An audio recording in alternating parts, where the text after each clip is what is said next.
Thank you very much. It's lovely to be here today, and this is a topic dear to my heart, but I think you'll also see dear to the hearts of many other very smart, intelligent people working on this issue. And so there's hope to be had that you have this caliber of people and this intelligence working on it. Let me quickly introduce who we have on the stage today.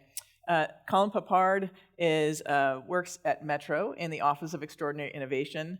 He's got a long history of working on policy issues related to transportation, including on Capitol Hill and helping to negotiate some early federal transportation bills. To his right and your left is Ashley Hand. She is co-founder of CityFi, which just formed as a think tank and a Transportation Strategic Advisory Service, and just last year actually worked in the mayor's office of the city of Los Angeles, writing a digital strategy for transportation for the city of Los Angeles. So I'm very excited for her to bring some of her insights from that effort to this room.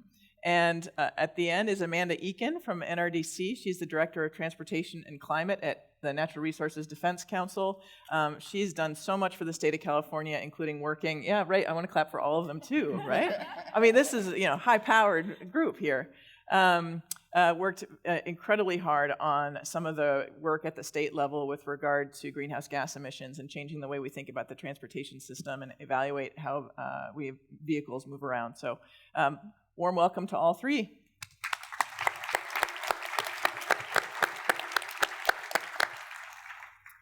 Let me start. What's interesting, I think, is that all of you come from different original backgrounds. Colin, you have a background in policy. Ashley, you're an architect originally. And Amanda, you were a biologist. And here we are, all deep in the transportation world. What are the things that brought you to this sector? What are the things that are interesting? And what do you see on the horizon as the most transformative elements today? So thank you so much for inviting me to be part of this. This is really phenomenal, really inspiring turnout, and just a really cool day that you guys have. So this is really exciting to be here. Sorry. It was, honestly, and wasn't a plant, but it was climate that got me into this arena to begin with. I had actually an architecture background as well, but didn't like all the studio time. So I was trying to figure out a way to leverage that interest in design and how people interact with the spaces that they design and what that relationship means when I was kind of woken up to this whole challenge of climate change. And the more I dug into the issue, the more I saw that there were huge opportunities to design spaces, whether they are rooms or buildings or neighborhoods or cities, in a way that can help us and support us to be more sustainable, as opposed to making it difficult and presenting obstacles. And so I wanted to be part of that initiative, that effort, and policy, at least at the federal level in particular, is oftentimes the best way to do that, to try and set some standards, some goals, and some frameworks that can allow for those different types of frameworks to be designed, as opposed to standing in the way of them. So I landed in transportation on accident, which is actually kind of an interesting evolution for me, because I am an architect. I've pursued and managed to maintain my license. And I think about things in a systemic way. I think, when we think about our built environment, it is inherently defining equity and sustainability and opportunity for individuals, but communities at large.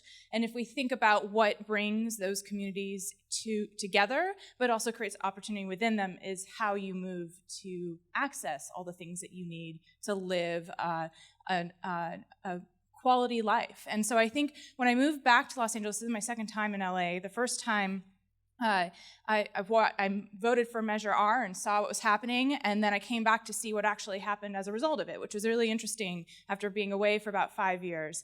And when the opportunity came to look at this fellowship to develop strategy and policy for shared mobility and autonomous vehicles for Los Angeles, a typically car-centric community, it was obviously a really unique opportunity to look at everything around, not just the transportation itself, but policies of land use and equity and issues around how we work better within government, how do we collaborate more effectively with the private sector to get things done. And this is all part of the work that I've been doing thus far, but directing it into transportation, which I now believe is perhaps one of the most important issues for us to address head front as a city, as a community, as a country, as a culture. So I think these are things that just get more and more interesting as you're going to get more heavily embroiled in them. And certainly, I think what we're seeing is that because of the complexity of the issues around issues of transportation and mobility, we need people coming from a diverse skill set. It doesn't just take the engineers and the planners that we've traditionally had in these roles. It takes other people, whether it's thinking about the impacts of behavior change and how you nudge people towards different behaviors, to thinking about the ecology around the decisions we make in the built environment and the tools that we use to move around that space. So just listening to the opening speakers this morning, I felt like I was sitting here in the Church of Climate Action. I felt like I would do this every Saturday, actually. Could we just make this a regular thing? This is like my people. So just to share with you my kind of very personal story of how I came into this field, I was living in New York City. I grew up in New York City, and then I went back to New York City after college. And I at that point, I sort of thought I was going to go down the medical school path. And so I was working at a hospital, and I was taking the M79, the crosstown bus across Manhattan, which took about 45 minutes, just to not go very far. But it was just so slow, and it was just driving me crazy. And then I was working in this windowless office. And this is right after college. You know that moment after college where you're like, you kind of wake up and you're in the real world and you're working and you don't have freedom anymore and you can't run around outside anymore. I was like, this is terrible. And then at the end of my windowless office, I would go to the gym and I would sit like on a stationary bike at the gym with the fluorescent lighting and like look at myself in the mirror and go like, what life is this? Like, I hate this. I hate this. And one morning, my dad just told me, he's like, why don't you just try biking to work? Like, why don't you just try that? And I just remember, and he's like, we got bikes in the basement. Just ride your bike, just try it.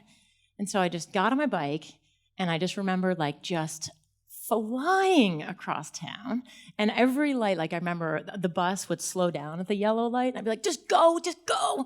And on my bike, I could just go. Like, I could just go across the light and get there fast. And I rode across Central Park, and there were the birds and the wind in my hair. And I got to work in 13 minutes.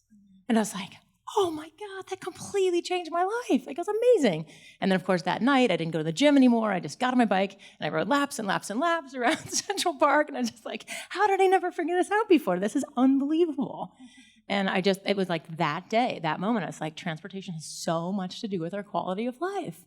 I mean, it's just transformative. And I just felt totally moved to enter into this field because of the decisions, whether or not we give people that choice with the design of our communities to get on a bike and have that freedom and mobility and just joy in commuting says so much about our quality of life. And so I'm very, very moved to create communities where we all have those kinds of choices. Great, thank you. That is a great personal story, and I really take to heart Ashley's comment about it's all of these different thoughts about how to change behavior, how to change the physical environment. It's about equity. It's about all these different layered elements of life, and transportation is really one of those categories that touches so much of what we do. So it's fascinating to see how you all have been drawn to this and what you see as the major changes. Ashley, there was some talk in the lead up earlier this morning about decarbonizing the transportation system, and yet we also talk a lot about walking and biking and those experiences. From your perspective as a policy leader in this arena, what do you see as the landscape of decarbonizing the fuel source and changing our fuel sources versus changing our landscapes for walking and biking? Are these either ors? What is this spectrum like? Sorry, Amanda. Okay. Yeah, sorry. Okay, so about, a couple months ago, this group called the Frontier Group, which is a kind of a think tank in Washington, they came out with a report called A New Way Forward. And it was basically a very optimistic pathway towards decarbonizing our transportation system. And a quote stood out to me in that report, and it said, technically, maybe we could reach those deeply aggressive climate goals that Dean and Rick spoke about, just by changing our fuels and just by creating cleaner cars. That might be a technical pathway, but that would be such a missed opportunity to address all of the other challenges that come from our current auto-oriented transportation system. That we would fail to address issues of inadequate mobility options for the elderly, for young people, for the disabled, for those who are just not served, for those who can't afford to own a car, period. Because sometimes we forget, but some people just can't afford to own a car, and yet we've designed our transportation system so thoroughly with the assumption that not just everybody, every household, but every person can own a car and then afford to take that car with them everywhere. So this was the conclusion of this report, that we have an opportunity in the next 34 years, clock is ticking down for us here. This is like the balance of our careers to 2050. To create a transportation system that responds to the needs of all people and doesn't burden people with the high cost of owning a car, but allows active communities. It's been fascinating for me to watch how much the health community, the American Lung Association, has come into this advocacy and creating opportunities for walking and cycling and just creating healthy lifestyles. One thing I want to mention is there's an innovative partnership that I've heard of in Miami with Fitbit. Right? How many people have a Fitbit? Is that something that people kind of are into?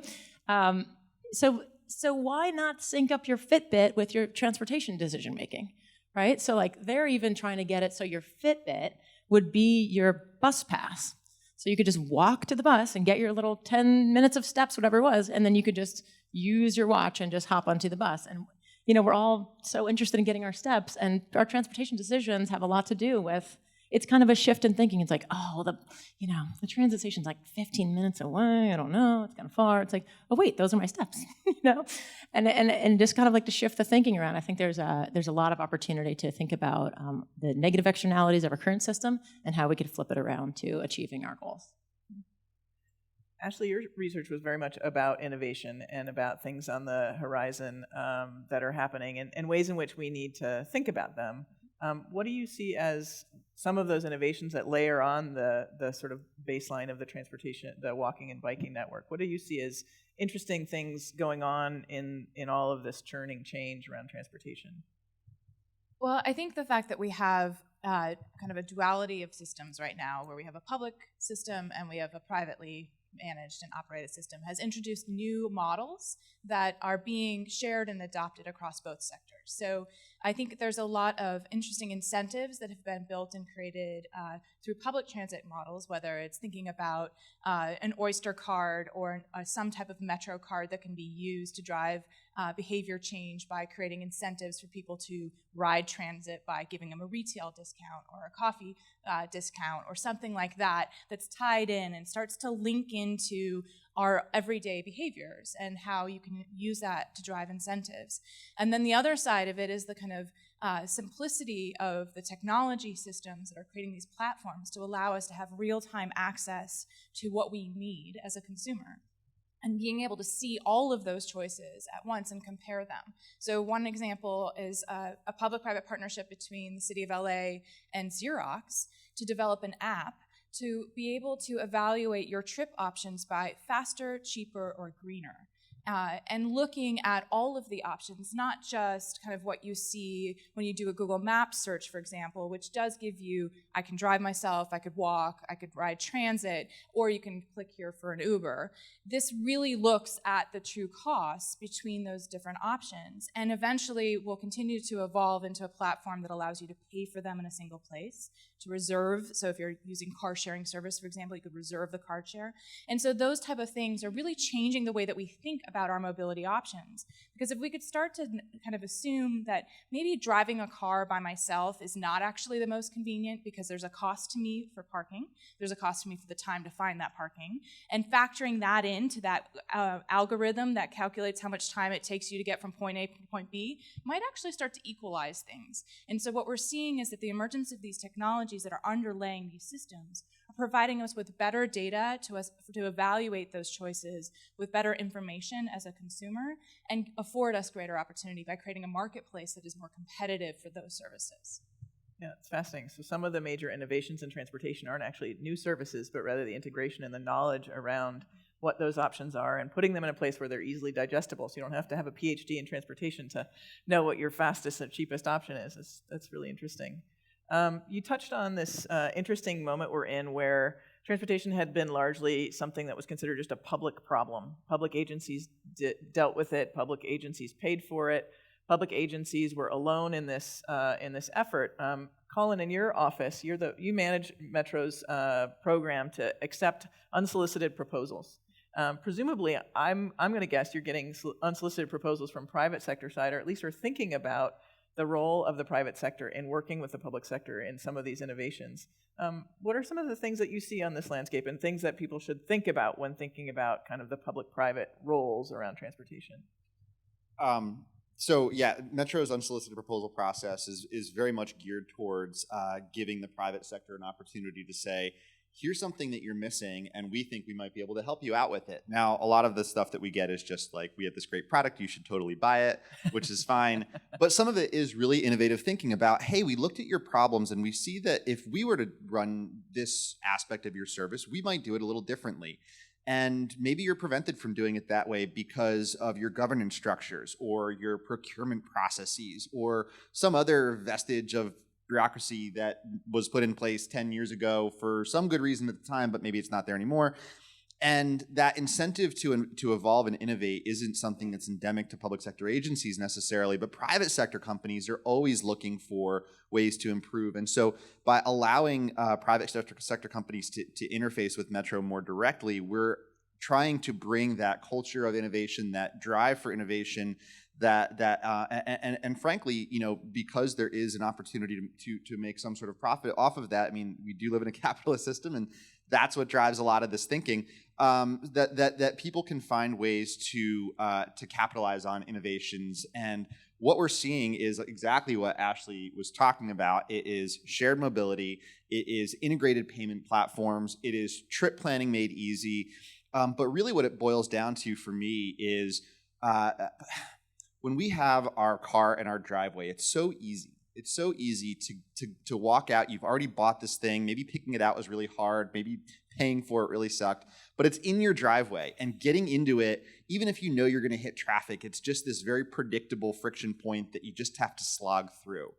But when it comes to making a trip via public transportation or biking or walking or some combination of those things, there's all these little friction points along the journey pathway, and they're very unpredictable. And they each require their own set of problem-solving tools to deal with. How do I pay? Do I have a car? Does it have enough money on it? Did I preload it?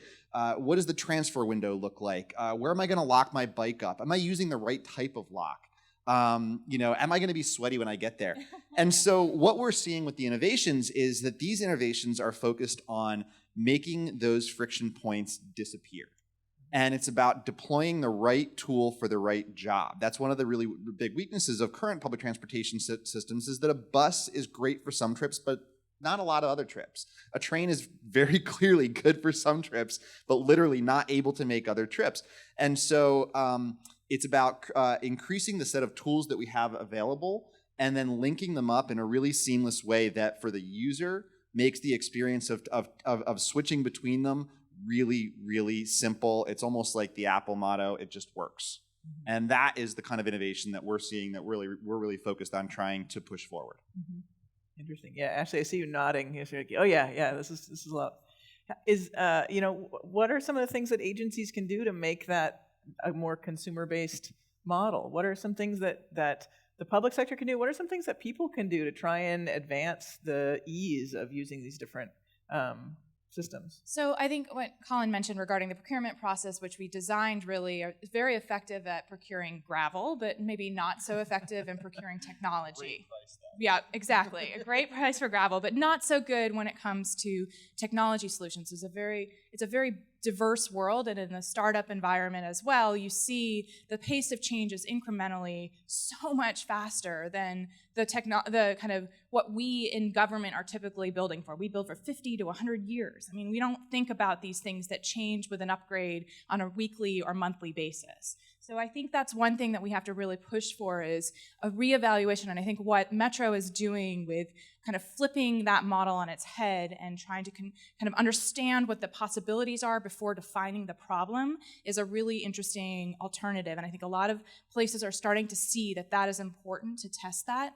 And I think from a consumer perspective, I think expecting more of what is available to you is a good way to drive change. I mean, that's what you are the market, and that is what the power is that we have when we don't opt into one thing because it doesn't serve our needs. We're making it clear that that doesn't work for us. And I think, and just going back to one thing that Colin mentioned, the friction points across the way. We have one car in my household, and at one point all of us could carpool together, and it was actually really nice. And I thought that was a really cool way that we always got around, was we were always in the car as a family, all four of us, because we all went to the same place, and then we would disperse from there.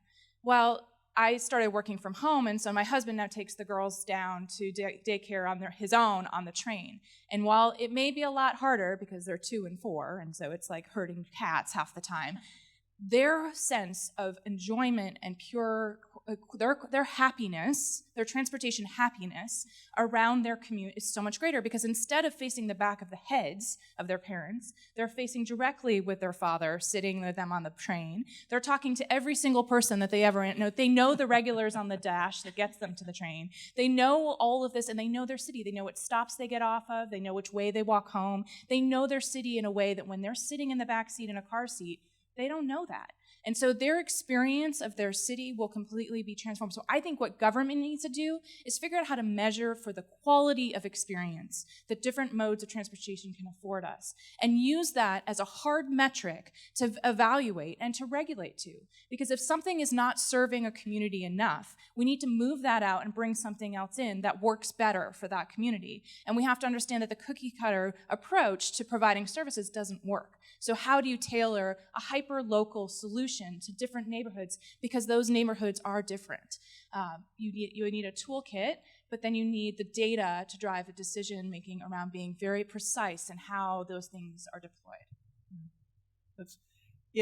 That's really interesting. I know, Amanda, you've been thinking about data and measurement a lot, certainly in your work at the state level, changing a law passed called SB 375. And that NRDC was very instrumental in that. And it changed the way that we do the analysis of vehicle flow. It used to be always what's called level of service. Now they're moving to what's called vehicle miles traveled, because it really captures the distance of the trip as well as the impact on the environment of the emissions of the trip. But we're still only measuring vehicles. Other thoughts about this concept of measurement and how to think about the transportation system in a smarter way? And again, just another quick story, because I grew up in Manhattan and was very walkable, and I took the bus and all that, and just kind of what I assumed. We didn't have a car. You took the bus, you took the train, you did that. And I just remember I moved out to San Francisco, and I went on a bike ride, and it was on this, I worked for the Rails to Trails Conservancy, so we were on this wonderful trail. It's called the Iron Horse Trail in the East Bay in San Francisco. And we were on this trail, and it's 25 miles of car-free, and it's just so wonderful. And then at some point we had to get off the trail and get to the BART station to get back to the city. And it got off, and I found myself on this road called Ignacio Valley Road, and it's like an 8-lane arterial, and there's no sidewalk, there's nowhere for bikes to be. There's just nowhere for a person like me to be on a bike on that street. It's like I was completely forgotten about by the system. And it was horrible, all of that happiness from riding along the bike trail. It was really scary, and I had to ride a mile on that road to get to the BART station, and I was just asking myself, how did we get here? How do we get to a point where we completely forgot about building for people or per person riding on a bike? And it's exactly because of what Francie talked about, this sort of arcane planning idea called level of service, which is movement of cars under CEQA. You all know the California Environmental Quality Act, which we're all very proud of and my organization works to defend. But under CEQA, anytime you want to do a new project, whether it's a road, you want to build a housing project, anything, you have to answer the question, how will it impact level of service? Meaning number of cars moving through intersections. So if you want to put in a bike lane to make it safe for biking, I don't know, that might slow down cars, so that's probably a bad idea. That was what our environmental law was telling us, is that put in a safe crosswalk so your kids can walk to the dash bus. It's it's going to slow down cars. I don't think we should do that. Or if we should do that, then we've got to speed up cars somewhere else and put in some, fancy left turn lane configurations. I mean, it was completely backwards from our environmental goals and our pioneering leadership. So it was very satisfying to be able to change that metric around, and it's now really focusing on if you're going to make it safer for walking or biking, just go do it. Don't think twice. Just go as fast as you can. And I think we have to just keep looking at all those incentives. So we should be rewarding people. I mean, it should be very, very clear. When you ride your bike, I mean, you should get like a round of applause when you get to work, You should be celebrated for making that decision, but too often it still feels like you're shunted to the side of the road. It's not safe. It's, you're sweaty, your hair looks weird, whatever. I mean, it's just we're not aligning our incentives. And I just heard of a program in Milan, in Italy, where they're actually just paying people to bike to work, because it's so much better for the environment. It's so much better for managing parking and managing limited street space, to just really, really line up incentives rewarding people for making the right decision. I think we have a lot of room to go in that regard. Yeah. Santa Monica, this is another way in which Santa Monica has been a leader, and the council has really led on this issue. We've had a transportation demand management program in Santa Monica for over 20 years. And that really has been a big way in which the city has worked with employers to reduce that employee commute trip. And so many employees in Santa Monica are eligible to get cash from their employers for choosing other modes. There's also some state law that has enabled some parking cash out and some other things. So I want to give credit where credit's due to Santa Monicans and the leadership of people in this room to be forward thinking back in the 80s about really making sure businesses are participating in the incentive structure. And we have a lot to go. There are many, many more things to do there, but I think we've set ourselves on the right path here in Santa Monica. I want to talk a little bit. I'm sure a lot of you in the room are, either you have a half dozen apps on your phone that you use to travel, or maybe someone told you to download them, but you don't want to log in or create a login account, so they just sit there and you wonder what they are. But there's been this radical shift in the technology around transportation in the last 5, 6, 7 years, and after decades and decades of almost no technological change. I want to talk a little bit about that with this group, because I think it's something that we haven't stopped too much to take stock of. We see that Uber and Lyft are changing the ways we can get around town. We see them in downtown Santa Monica. I'm sure all of you have seen them all over. You see them driving in the downtown, picking people up, dropping people off. How should people understand these services? How should we start to think about them and understand what they mean for our transportation system? Are they as radical a change as the freeway system, or are they not? Who wants to take that on? I'll leave it to whoever feels like they. Okay, I'll jump into that one. That incredibly non-controversial topic.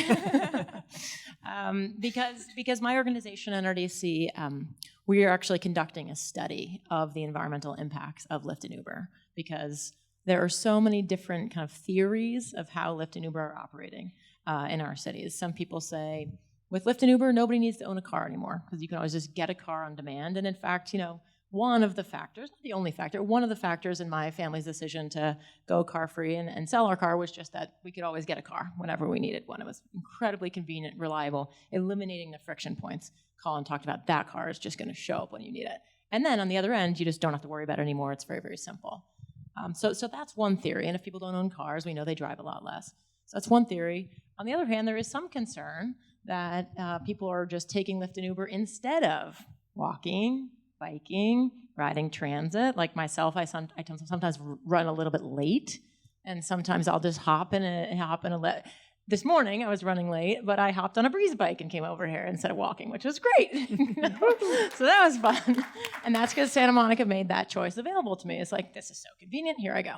But you could see how sometimes people might just like hop in a Lyft or Uber instead of taking a more sustainable mode of transportation. So I think we're going to see effects on both sides. We're studying this effect of these companies in San Francisco, Los Angeles, and DC, 3 cities, and we're asking people these questions. We asked 10,000 people. The study's not released yet, so I can't tell you exactly what's going on. But I think we're going to see those effects on both sides, some substituting for transit, some allowing people to go the first mile, last mile to the transit station, and I think that's very, very positive. But if you listen to the way these companies, especially Lyft, talk about their service, it's very pro-environment marketing. You know, it's like, and their director talks about the day when nobody needs to own a car anymore. And so there is this vision that they're part of the sustainable mobility solution. And I think that probably there is some of both going on. There's some of first mile, last mile, there's some of people selling cars, and there's probably some good degree of substituting trips for taking the bus or walking or biking. And to me, that's of concern because all of you have been working so hard to build communities that are walkable and bikeable when we have transit solutions, and we don't want to see Lyft and Uber coming in and undermining that progress. So what I want to do when we release this study in January is kind of tell the world what's going on, which is just hugely important to know, and then to begin to put together sort of a policy framework for how Lyft and Uber could be part of the sustainable mobility solution in ways that probably just left to the free market, totally unfettered. It may not be that they're the best environmental solution right now, but there are ways that they could be. And then we can start to get really smart. I saw a quote in a report recently, like cities need to be as innovative in their policy making as the companies are in their creating new mobility solutions. And we can just start to get really smart about how we leverage all of this private sector innovation towards meeting our core sustainability goals rather than just kind of let it go. Yeah, I think there's three parts to my answer. One is that there's the regulatory side, which I think every city has been struggling to figure out how to address and respond, because I think we do provide a very effective framework to ensure that the outcomes that we desire as a city as a whole are met by who and what is operating within the city. So I think we've seen there's a lot of struggle because every city kind of deals with it differently, and then you have the issue of leveling the playing field with existing industries like taxis that have been here. But I think what shared mobility has introduced is this idea that I can access whatever I need on demand. And so that not only pressures us in the regulatory side to figure out, okay, how do we level the playing field to allow others to compete in this environment and not necessarily impede what this innovation is actually going to do? And then on kind of the other side of it is, how do we keep up or think differently about the services that we provide, because all of a sudden consumer expectations are going to change. And we know that one of the major barriers to bus ridership is reliability. So if I don't know that I can count on you to pick me up when you say you're going to pick me up and get me where I think I need to go, I'm not going to take that option. And so these services are starting to force government to think more creatively, which I think is really important. And there are organizations like the the National Association of City Transportation Officials, for example, who are trying to make it easier for cities to provide a regulatory framework that makes it more consistent across cities. Because the other side of it is this ubiquitousness, the ubiquity of having a service like Lyft or Uber that you know that no matter what city you go into, you can access it, is really quite powerful. I mean, I am actually really, really disappointed when you find out that this airport doesn't take it. Or I lived in Kansas City for 5 years. Lyft is totally out of operations because of the regulatory fight that they had with the city. They pulled out and never came back, and I don't use Uber. So I have a hard time getting around when we have an airport that's very far out of the urban core. So that ubiquity becomes really important. So that challenges us to think differently about that. And I think that is going to radically change what our expectations are in terms of those transportation services.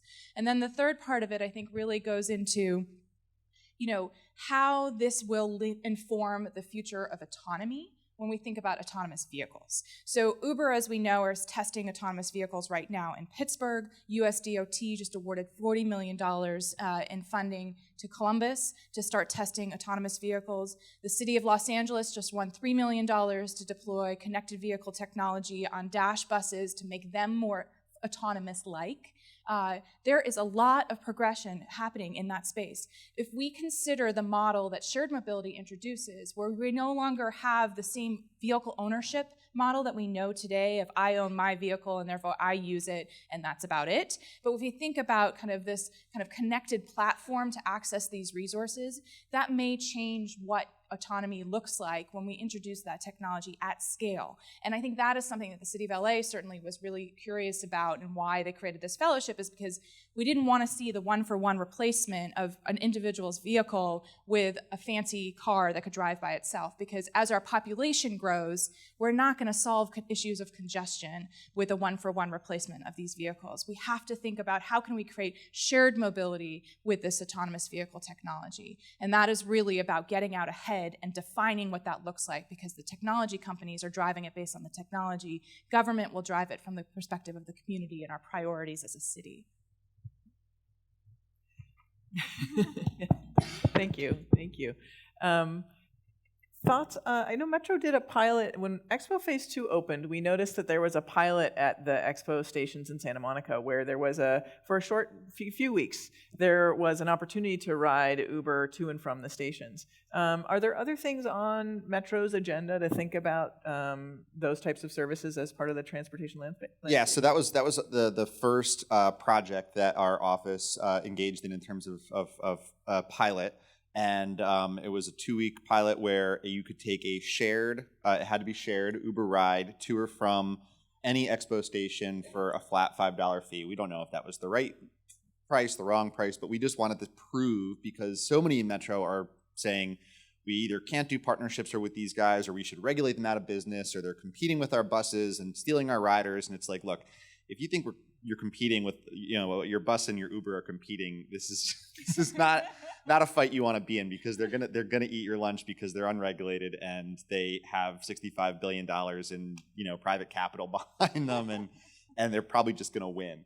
But we can have partnerships with them, and to speak to what Ashley and Amanda have been talking about, those partnerships can actually drive different types of corporate behavior.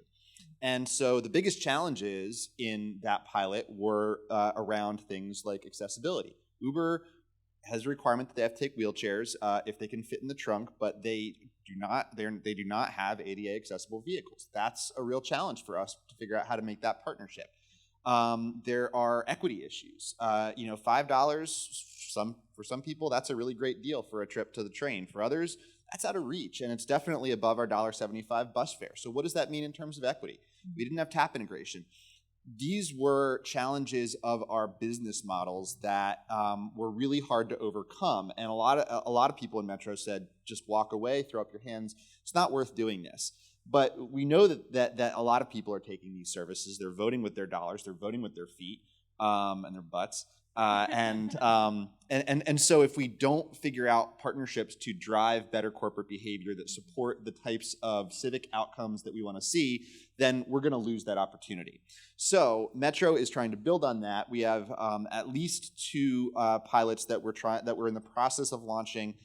They are one is the result of an unsolicited proposal, so I can't talk about it too much because of confidentiality around the actual scope of the proposal, but it involves a technology called microtransit, which is on-demand 12 to 16 passenger bus vehicles that it's not door-to-door, but it's corner-to-corner. So maybe whereas to walk to a bus route, you would have had to go a half mile, maybe you now have to go a quarter mile or an eighth of a mile, and they'll pick you up at this corner. And it's kind of like a continuous roving carpool or van pool that's picking up people and dropping them off based on an algorithm to optimize that trip and create as few vehicle miles to serve the trip needs as possible. And we're focused on also creating incentives to integrate that trip with a broader public transit trip as well. So that's one thing we're working on. The second thing is that we were fortunate enough to be awarded a $1.3 million grant from the U.S. Department of Transportation called the Mobility on Demand Sandbox Grant. Now, a sandbox is a concept that tech developers use. It's when they say, we created this application and we need to plug it into your program or your server, but we're not sure if it's going to break the system when we do. So can you create what they call a sandbox, which simulates that environment, and they can plug it in and test it and work out the bugs before they actually do the live integration of the 2 systems so they don't break anything. And DOT this is a really forward-thinking grant for them, because what they're saying is that our rules around public transit, Federal Transit Administration regulations are 10, 15, 20, sometimes 30 years old. And they were put in place at a time when we did not have shared mobility. We did not have autonomous vehicles on the horizon. We didn't have any of these things. And if you try and apply those regulations to a transit agency that's working to do these types of partnerships and take advantage of these innovations, well, of course it's not going to fit right. So the premise of this grant is that we will, as long as you show us how you're in spirit trying to meet the goals of regulations around accessibility and equity and environmental justice and all of procurement, all of the other regulations that FTA has going. Show us how you're trying, even if you don't meet the letter of the law, as long as you're trying to get better outcomes on these things, we'll give you waivers for those in this sandbox environment so we can gather data and figure out how we need to update regulations to make these types of things easier to do and to do in ways that support the goals that Amanda and Ashley have been talking about. And so that's a little bit of a longer term. Microtransit is hopefully something that we can have on the streets within the next 6 to 8 months.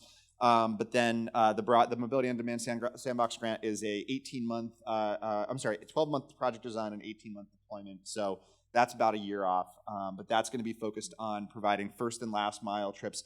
And it's actually, people talk about first and last mile. It's really, our data shows more like first and last 4 to 5 to 6 miles in some cases. So we need to like broaden our thinking about how people can get to these, get to high frequency, high capacity transit stops beyond the first and last mile a little bit.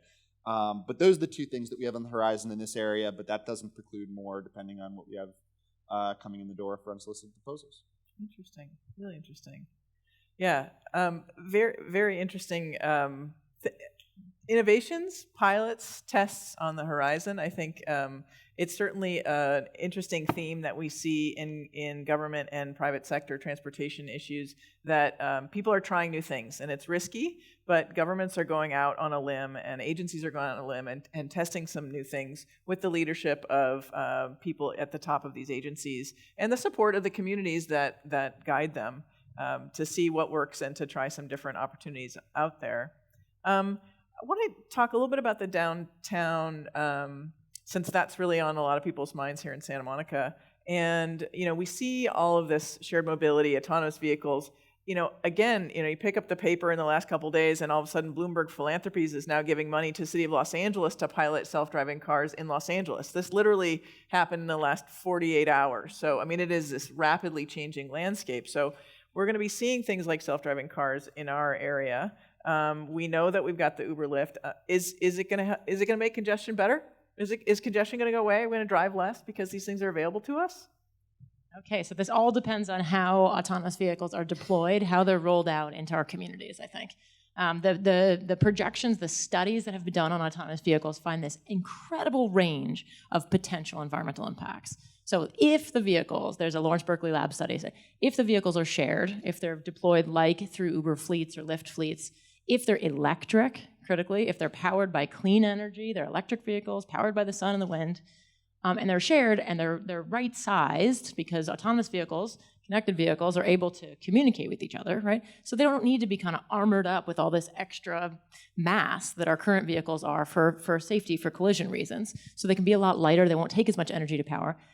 Jeff Greenblatt at LBNL, Lawrence Berkeley, says up to a 95% reduction in greenhouse gas emissions from shared electric automated vehicles compared to our current, everybody owns their own car and it's powered by gasoline. That's one projection. On the other hand, the United States Department of Energy says that autonomous vehicles could have a huge, what's called induced demand effect. There could be significantly more driving, and actually there are companies out there like these consulting firms that advise the oil companies, and they say passenger miles traveled will soar. It's like they're salivating at all the new oil that's going to be consumed because of autonomous vehicles, because if you just think about it, you're going to change the experience of driving from one that is stressful and irritating to maybe you can be relaxed, you can watch a movie, you can be on Twitter, whatever, you're just kind of kicked back. And it may be that transformation makes driving more palatable. Means we're just more like, we could get in a, drive to Vegas for the weekend because you can just fall asleep in the car. There could be this huge induced demand effect, people living farther and farther from their jobs, driving much more. Certain members of the population that can't drive right now, can't safely drive, disabled, could drive a lot more. So the projections are like all over the map with the range of autonomous vehicles. And I think it's incumbent on us, like Ashley was talking about, to manage the emergence of this technology into our world such that it doesn't create massive new problems. When I think about Google, I don't think about a company that likes to create problems. I think about a company that likes to create like beautiful, elegant solutions that we all just like fall in love with, and before we know it, we can't live without Gmail or can't live without Google Maps. And I've put this question to the Google self-driving team, like, you guys like to solve problems, but how are you thinking about how this very powerful new technology is going to come out into the world, and that you're not just going to create all this new congestion.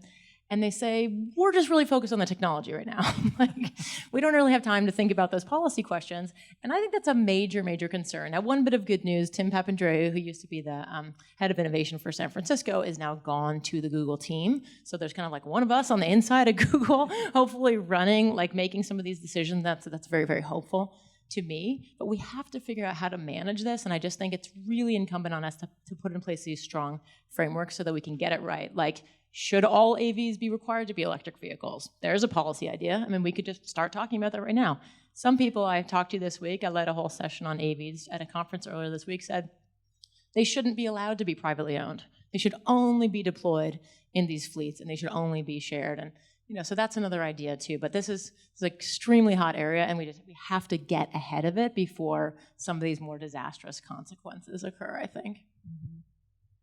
So just a quick outline of the approach that we took in Los Angeles with the strategy is there's 3 core services of the Department of Transportation in the future. Data as a service, this idea that we have connected infrastructure that puts a lot of information into the city hall, that we understand in real time how our networks are working, but that we need to be in a better position to actually share that data with the private sector and operators on the private side, as well as capture information more effectively on the inside. So the idea of real-time exchange of data, that will be the currency of this kind of automated future if we really want to see pure optimization of our networks. Then there's the mobility as a service model, which we've all talked about already, which is this on-demand, single platform. I don't have to worry about what type of payment to access all of my choices, and how do we move towards that. And then the third one, which perhaps is the most controversial, and I kind of put that in there at the end, is infrastructure as a service, which is this idea that we're really going to have to start thinking a little bit differently, not only how we incentivize behavior and the shift of behavior, but also how we support infrastructure over time through more sustainable economic models. So the gas tax, as we know, has been really struggling to meet our demands. We need to think differently about how we manage demand on a systemic level, and that may include strategies that have been very effective elsewhere in the world, like congestion pricing and cordon pricing, and thinking about smart roads and what that actually does, and thinking about how infrastructure as a service actually will impact your understanding of what it costs me as an individual to move around in my private vehicle versus taking a shared mode or taking a more active transportation mode. So it's a way of kind of fundamentally rethinking how we structure the financing of our infrastructure, but also driving more incentives and disincentives to start to shift behavior, because we know we can't continue in the status quo. So this, I hate to have 3 people talk about the same thing, but this is so important, because data as a service, mobility as a service, absolutely critical. Infrastructure as a service, you absolutely nailed it. Before I came out to work in Los Angeles for Metro, I spent 5 years in the United States Senate. 2 of those years spent trying to raise the federal gas tax by 4 cents per year over 4 years, net total of 16 cents. Nets out to about little under $2.50 per week per American. So you're talking about not even a Starbucks coffee, but maybe like a Wawa. We had Wawa on the East Coast, a Wawa coffee. Really, really small increment to create billions of dollars in new money to fund infrastructure. I was in one senator's office, and he joked with the senator that I was working for, we're going to have to rob a bank to solve this problem. Well, it turned out at the end of the day, after fighting for 2 years to have this tiny little incremental increase in the federal gas tax, that Congress actually chose to steal money from the Federal Reserve and put it into the Highway Trust Fund. They actually literally robbed a bank to solve the problem. Because the idea of increasing the gas tax just a tiny little bit was so odious. And the worst part of it was that I heard probably 50 senators, lots of Democrats, lots of Republicans, talk behind closed doors. Well, sure, I'd love to support this. It could be a secret ballot, but I could never face the voters after that. That's just absolutely a tragic policy-making outcome, and was really frustrating as somebody who just saw the sense in this to understand. But when you think about our roads and why we have traffic, it's really because we give away space on the roads for free. It's got value, and we give it away for free. And when you give something away for free that has value, like Econ 101, your equilibrium point, that's traffic. When all the spaces are gone because they've all been consumed because they're all free. Well, I heard something really interesting the other day. A colleague of mine, whose name is also Colin, his name is Colin Hughes. He works for the Institute for Transportation and Development Policy, which focuses on sustainable transportation in developing countries, bus rapid transit, bike share, things like that. He said, Uber surge pricing, Lyft prime time, they are conditioning the American public, traveling public, to understand that there is a price on mobility beyond just what you pay to get on a bus or what you pay to buy a car. That traveling at different times of day has a cost, and traveling in different modes has a cost. GoLA tried to show that through an app, but to reflect it in the price of your trip is actually something. Information is incredibly powerful when it comes to managing these markets, this mobility marketplace. And so right now, Uber and Lyft manage for driver availability, but under a shared autonomous future that Amanda and Ashley are talking about, we could start to manage for congestion. We could start to manage for environmental outcomes. We could start to manage for equity outcomes. We could start to manage for all sorts of things with pricing mechanisms. And that's a hard conversation to have with the public because it sometimes means paying more or paying less out of pocket, but it really comes down to the communities that we want to live in, the carbon goals that we want to hit, if equity is a value, what we're willing to pay for that. These are really hard questions that we have to ask ourselves, and we have to start asking ourselves now, because once these models get into place, if they're in place in the wrong way, they are almost impossible to change. And I just want to add one more thing. I think Uber's trying to do that, actually. They just came out and said they want to put aerial landings into their suite of services in the next 5 to 10 years, which is amazing to think about and terrifying when you think about LA and our air traffic. But just to kind of continue on in support of what Colin was saying, is that one thing that we do know is that we have the sophisticated technology today to look at market segmentation. And when we think about pricing for access, we actually have the ability to create greater market segmentation. And there is research that shows that people who can afford to pay more into the system are actually willing to do so when asked, but also because they understand the greater outcomes are bigger than just themselves. And so that actually can help bring more people along with them who may not be able to afford to pay kind of the more premium costs. And that's something that I don't think is that unrealistic to think about. I mean, we see that in Uber's model already, that you can kind of pay for the more luxurious model or go when you want to, even if it's a busier time. Those things are not completely foreign concepts.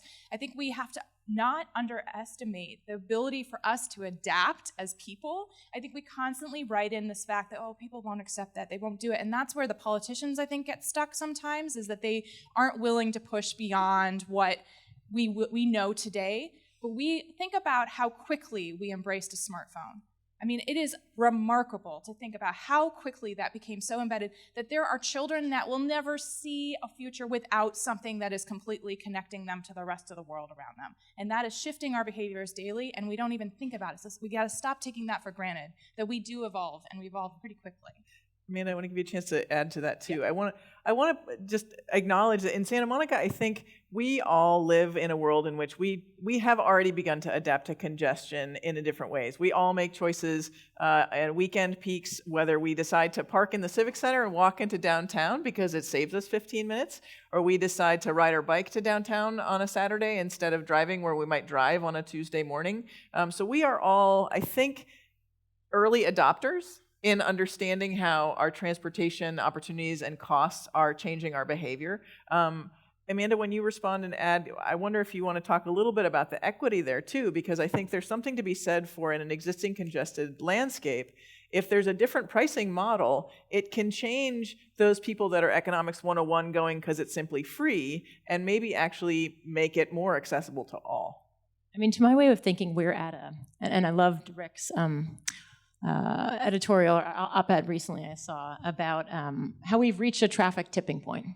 I mean, it's to the point where after a concert, somebody sits in their car with the motor on in a parking structure for over an hour just to get out of the parking structure onto the surface street. I mean, that's actually like really bad for someone's health to do that. And it's just unacceptable, crazy quality of life to have to face that kind of thing.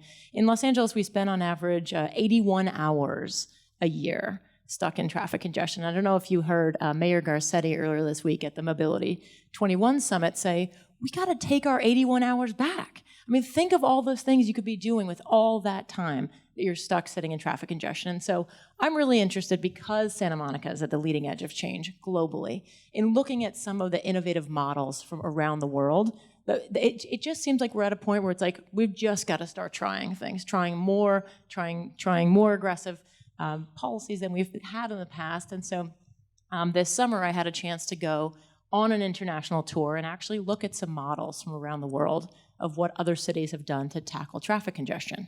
We went to London and we went to Milan, and we also heard from Stockholm. And one of the things that all those cities have in common is they've all tried congestion pricing. They've all tried putting a charge on the decision to drive your vehicle into the center city. It depends on the program, but either during peak hours or in some cases throughout the day.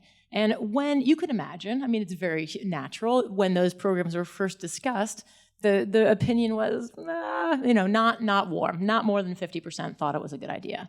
And then the fascinating thing is how effective those programs, in the Stockholm case, the newspapers were editorializing against it. They were saying this is going to be end of our city, the end of our economy. It was implemented on January 2nd. On January 3rd, there's an amazing photograph that was on the cover of the local newspaper. It had the same stretch of road the day before and the day after. Day before, covered in traffic, stuck, gridlock. Day after, free-flowing road. They had, in one day, 35% reduction in the number of cars driving into the center city. Not that people weren't taking those trips, but they were using the transit, they were biking, they were walking. So it had a huge increase in sustainable modes. And then they went back and they polled the people, because they did it as a pilot, went back and they polled the people, and like 70% were like, do not take this away. We love this. Do not stop the congestion pricing. The newspaper the next day wrote, we were wrong. We were so wrong. We were wrong to doubt you. This is the best thing that's ever happened to our city. Don't listen to us again. We got it wrong. You got it right, government. And in Milan and in London, you see the same story where people are initially, oh, God, I don't want to pay. Who wants to pay for something that used to be free? We love free things, right? But then when you put it in place and people feel how much easier it is to drive, first of all, the drivers like it because it's easier to drive. Then the money from the program is put into running the buses faster, so the buses come and they're actually reliable and they work. The buses can move because the buses aren't stuck in traffic anymore, which really drives me crazy. You take the bus, but then you're stuck in the traffic behind all the people who drove their cars. And then they've used all the money to make it much, much more safe and inviting to walk and bike. And so these are hugely popular programs. It takes political will, it takes guts, it takes imagination, it takes vision. I think Santa Monica is lucky to have a lot of leadership and vision and guts and not fear, hope, as Rick was talking about. And I think it's just really interesting to look at how effective those kinds of programs can be, and whether there's any relevance to those kinds of programs. Yeah. Equity, you wanted me to talk about equity? Sure. Yes, I think we have time for about one more question to talk through, and I think that as I think about Santa Monica and these issues distilled to our local values, the issue of access for people of all ages.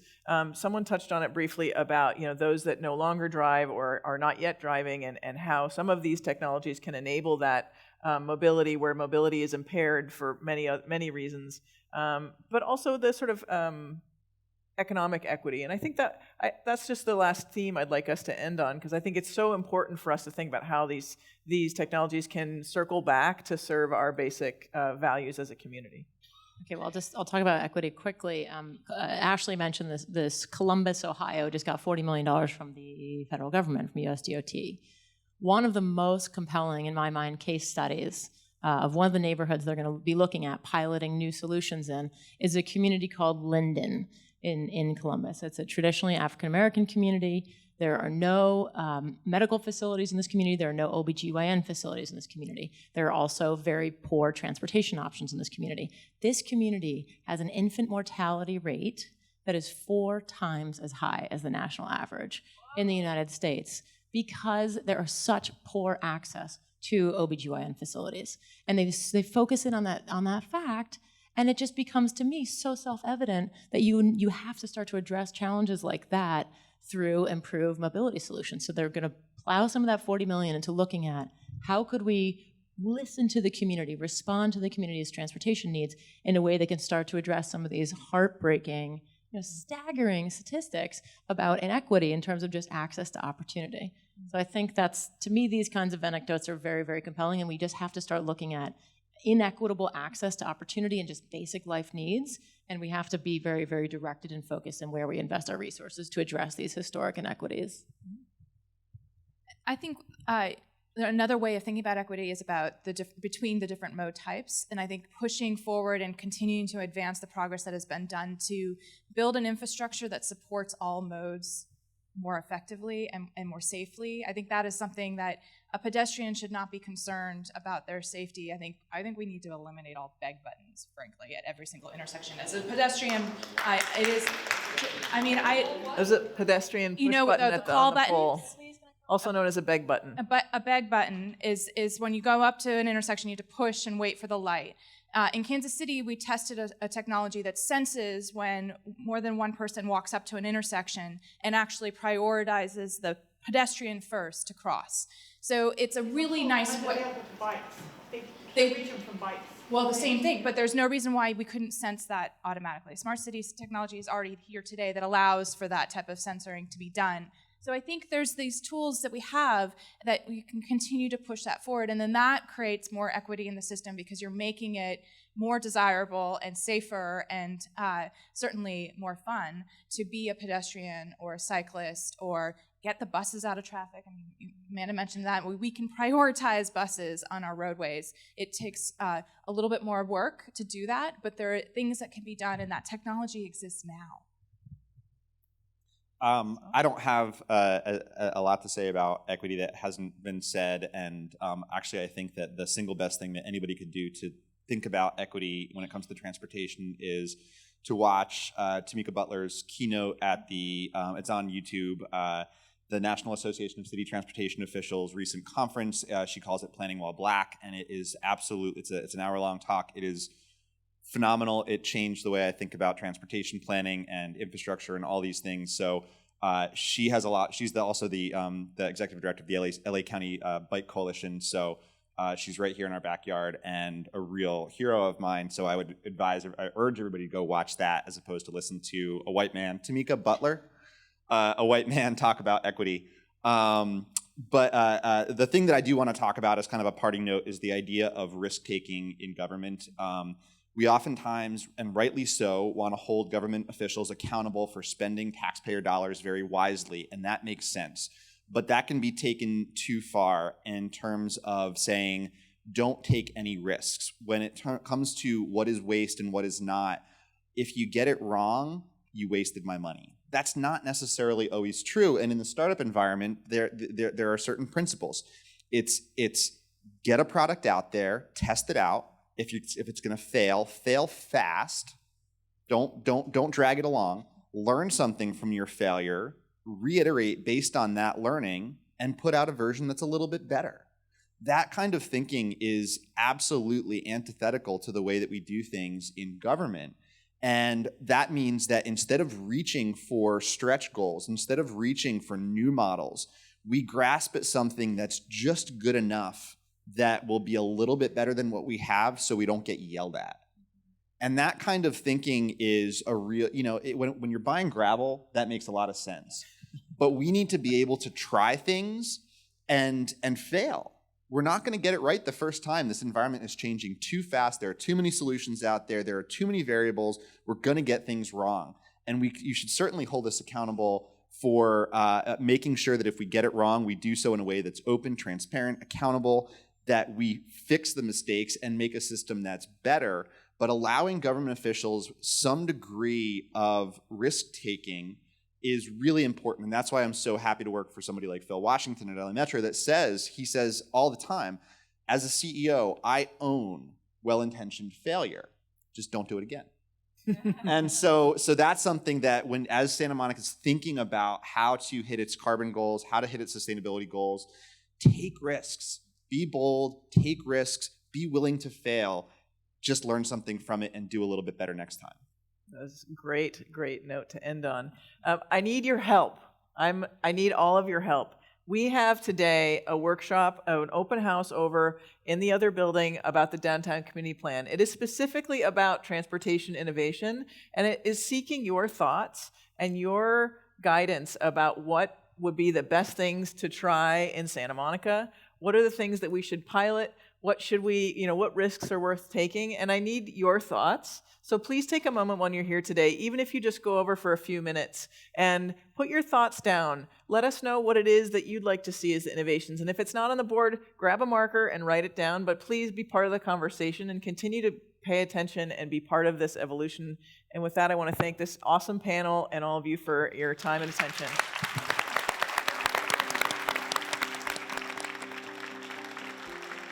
Welcome to the Mobility Lab. Today we're focusing on downtown Santa Monica, a place where the city has the opportunity to do the most experimentation with mobility. We've invited the community in today to talk about our options, and we've set it up to be reflective of the past. So on this wall, we're really talking about the things that we've tried out in the past: one-way streets, electric circulators, something crazy called the red car that used to ferry passengers from downtown Los Angeles to downtown Santa Monica. We also wanted to let people know what investments the city has made recently in our mobility networks. Things like the California Incline, the Colorado Esplanade, all of the green painted bike lanes that you see downtown. That's a result of many years of effort and lots of city dollars to bring mobility to people's doorsteps. Finally, we're asking folks to weigh in on what the future of mobility might look like. Will we be in autonomous cars? Will there be electric circulators riding around our downtown? Are there things that we can do to our pedestrian or bike networks to make that an easier choice for people? There's plenty of opportunity to weigh in at www.downtownsmplan.org.